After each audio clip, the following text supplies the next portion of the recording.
তো আঙ্কেল হচ্ছে গাড়িটা সামনের দিকে নিয়ে আসলো আর আমরা হচ্ছে এখন বের হয়ে যাব পূর্বাচল ৩০০ ফিটের যেই ফারুক মার্কেট আছে বা নীলা মার্কেট আবার গোল চত্বর আছে ওইদিকে কোন জায়গায় যাওয়া যায় দেখা যাক। আল্লাহর নাম নিয়ে হচ্ছে আমরা জিন্দার পার্ক থেকে বের হয়ে পড়লাম ৩০০ ফিটের দিকে। এটা হচ্ছে ফারুক মার্কেট। তো ফারুক মার্কেট আসার পর দেখতে পেলাম যে এখানে যে অবস্থা এত মানুষ আর হচ্ছে পার্কিংয়ের অবস্থাও খুব বাজে। তো এখান থেকে আমরা চলে আসলাম গোল চত্বরের দিকে। তো গোল চত্বরে আসার পর যে মনে হলো না এখানে নামা যায়। তো এখান থেকে নামার পর দেখতে পারলাম পাশে একটা পার্ক আছে যেখানে বিভিন্ন রাইড ছিল। তো আমরা এখানে চলে আসলাম বিভিন্ন রাইডে হচ্ছে ওঠার জন্য। এখানে বক্সিং না বক্সার যেটাই ছিল হচ্ছে সেটা সব ছেলেরা করবে। যেহেতু অলরেডি মাগরিবের আজান দিয়ে দিচ্ছে একটু অন্ধকার হচ্ছে আর এখানে যে লাইটিং করা এটার জন্য এখানে দেখতেও ভালো লাগতেছিল। তো এখানে হচ্ছে ছেলেরা এখানে বক্সার যেটা সেটার মধ্যে হচ্ছে খুশি মারছিল আর হচ্ছে আমরা এদিকে ঘুরে ফিরে দেখতেছিলাম। তো এখানে হচ্ছে রাইডে উঠবো ওদের হচ্ছে এখানে এইটা করা শেষ হলে তারপর হচ্ছে আমরা চলে আসি দোলনা খেতে, মানে এটা একটা দোলনা টাইপস রাইড।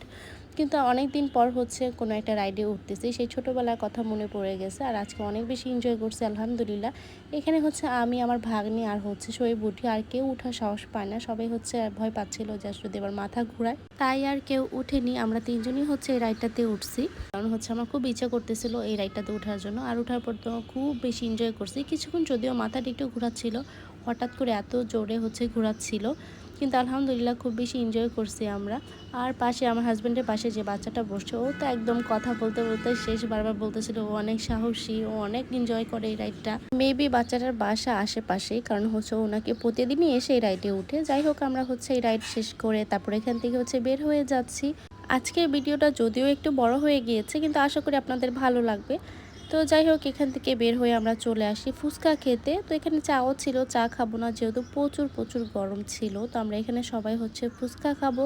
আর পাশে হচ্ছে হাঁসের দোকানও ছিল, যেখানে হাঁস, রুটি আরও অনেক কিছু ছিল। তো আমরা প্রথমে ফুচকা নিয়েছি, আমরা ফুচকা নিয়েছি আর ছেলেরা হচ্ছে চটপটি নিয়েছে। তো ফুচকাটা মনে হয়েছিল যে ভালো হবে না, কিন্তু আলহামদুলিল্লাহ ফুচকাটা বেশ মজা ছিল।